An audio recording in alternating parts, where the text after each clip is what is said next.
Hello, chess friends, and welcome to Yazadov's chess channel, and welcome to the Magnus Carlsen Invitational tournament in 2020. So today's day offered, I think, again two great games. It was Hikaru Nakamura against Liren and Fabiano Caruana against Maxim Vachilagrov.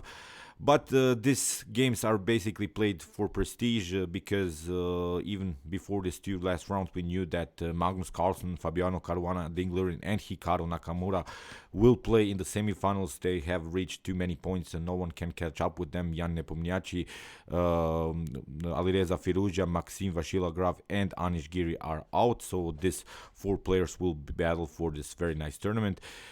Today's game between Hikaru Nakamura and Liren ended in a draw. These four first rapid match games, and then the winner had to be decided in this very cool Armageddon game.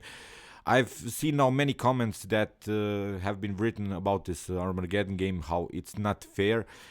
I'm not sure. I myself also consider maybe there could be another option how to decide the winner of a match game. I'm not here suggesting anything, but this is sometimes an unfair thing because black, as I said in my previous videos, needs only a draw to make the win with 1 minute down the clock. But this minute is, I think, isn't such a great thing, I think, for white to have this extra minute, because white needs really to make a great game in order to win this game. I think if we watch the percentage of how many times black won the Armageddon game, I think we'll have at least 70% for black. So okay, that's for FIDE to decide. Maybe they can find another rule.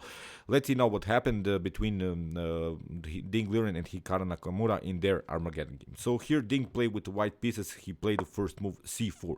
We have e5, and after knight to c3, knight to f6, we have the reversed Sicilian setup. And this is a very interesting game for me, as I'm a Dragon Sicilian player, hyper accelerated Dragon Sicilian, the player as black. I like this Dragon Sicilian opening. So basically, I'm watching now how Ding Liren will play this reverse setup of the Dragon. He played now knight to f3, knight to c6, and we have now g3, which is really the common move order. It's similar really to the Dragon Sicilian. I just want you to imagine now this position from black's perspective when we have this maybe c5, knight to c6. Knight to f6 setup, then followed with g6, bishop to g7. In the game, we have d4. You see Hikaru Nakamura is almost playing here as white, challenging immediately white's central control. We have c takes d5, knight takes d5, and now bishop to g2. This idea maybe to take out the knight immediately doesn't bring you so much. Knight takes c3, b takes c3, maybe you could get a tempo, but I think that here black has some troubles after knight takes d4, c takes d4, queen takes d4, rook to b1, bishop to b2 is a serious threat here now. You lose your central pawn immediately. I think if you play something like f5 or bishop to f5 in order to support this, you see taking out the pawn immediately is not such a powerful idea. White will have really great activity here, so that's why after the move bishop to g2 we have knight to b6. And here, after castling bishop to e7, still common theory, this a3 move came to me a little bit as a surprise, because most of the times white will try this move a4. So why is that move very important? Because black is basically forced here to play the move a5. We have now really static position. It means this will be really a positional game, not such a dynamic, maybe a tactical game. But what white can always do here is play some maybe some d4 ideas. After a takes d4, we have knight to b5. Castling, we can take out this pawn in the center. Knight takes d, knight takes d, and now maybe c6 is sort of an opportunity. But I still like even here white's activity. Bishop to e3, b3 can be played, queen to c2, or similar ideas. So this a4, you see the importance of this a4 move, because it has really a positional note. I'll explain it, of course, in the continuation of the video. Here after a3, you could maybe make some progress with the move b4, but still black can always challenge here the queen side with potential a5 moves.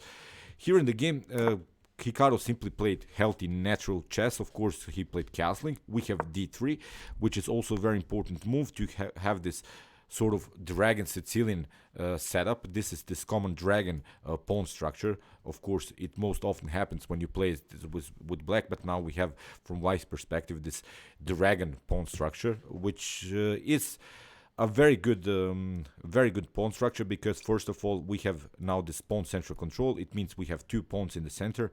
Black has only 1 pawn.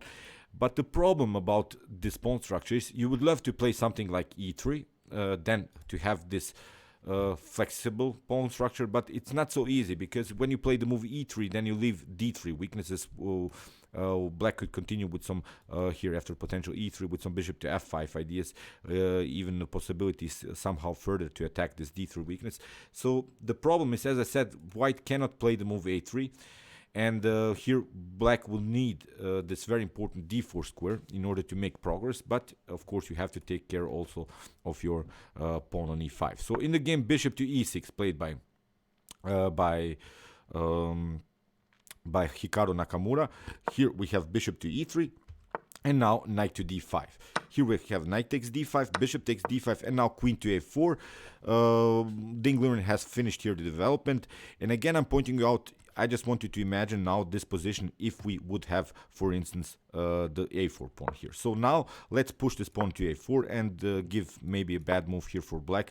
Now a positional idea would be here to play something like knight to d2.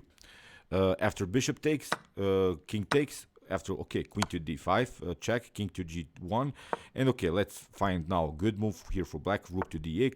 I think here queen to c2 or followed with knight to c4 could be really a powerful setup here for white, building sort of a positional setup, really a compact position. If now knight takes d4 happens, we have bishop takes d4. Okay, you could have e takes d4, you could have your space advantage, but now I would have really this powerful knight on c4, and you cannot kick it away with potential b5 moves, and here the a4 pawn would always protect us. If you try something like a6, we could here simply proceed with a5. So here queen to a4 was played. As I said, this is now the move order that has been played in the game.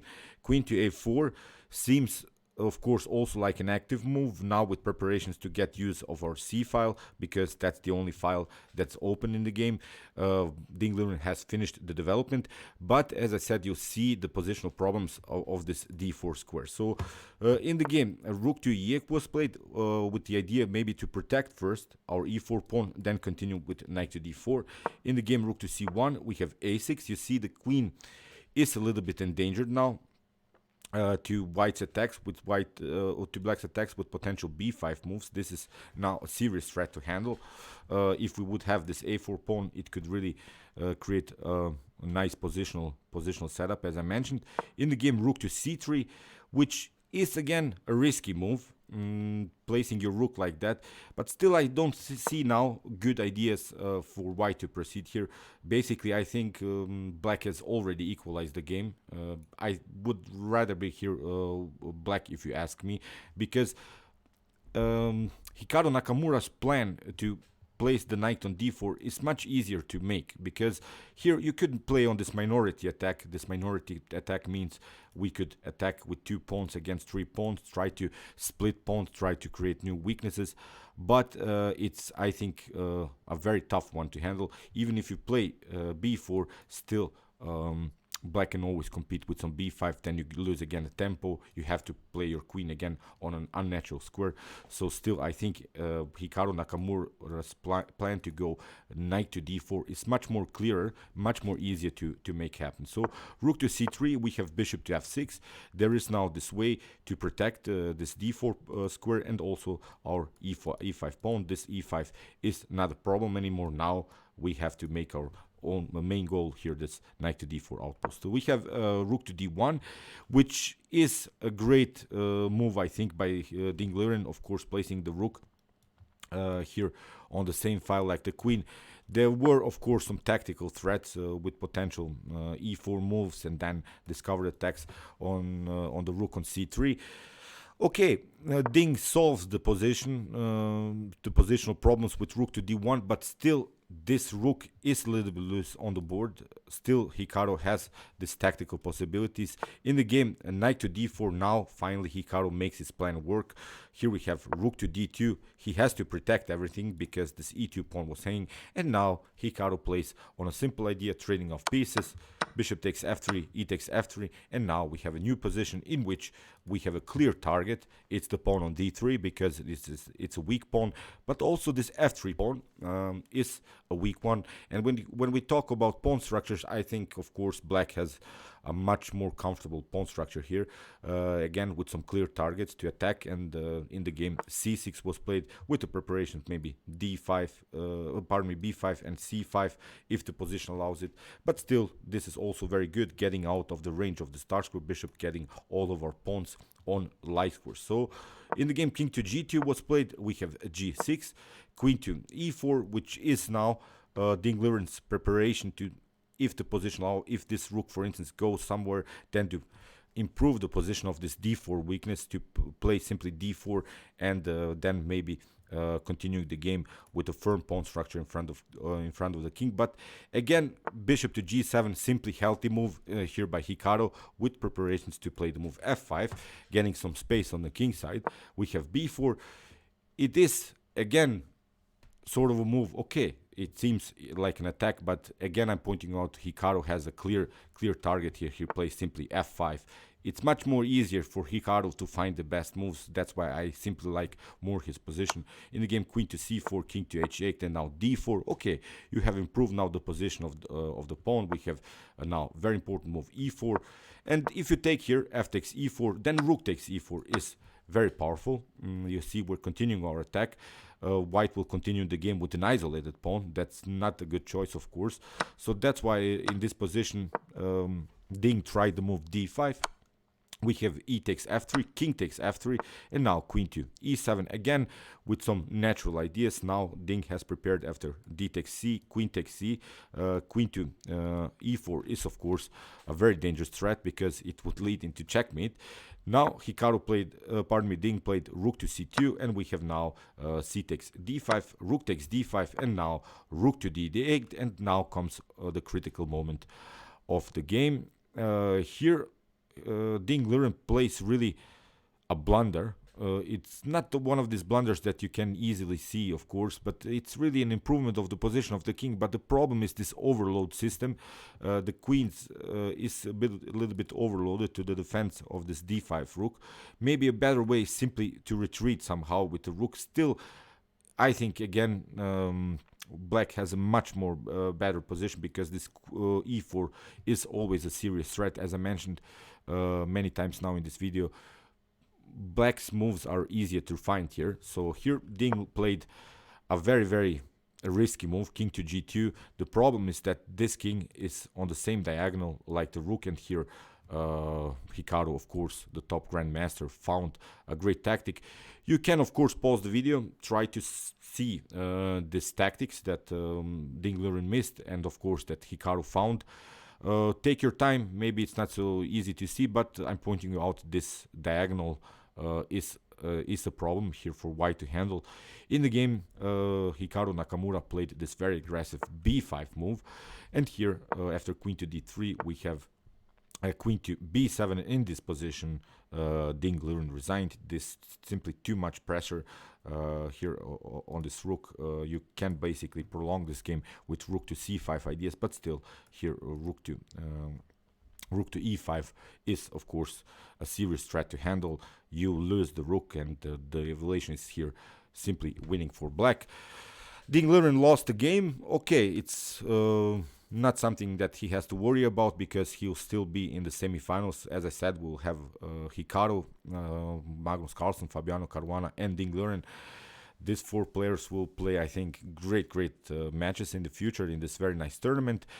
Meanwhile, you can watch my other commented chess games so far from this tournament. Here's the link, and you can also watch my best chess games of all time if you want to see the best chess games that have been ever played in chess history. See you soon with some more videos, and chess is the best, of course.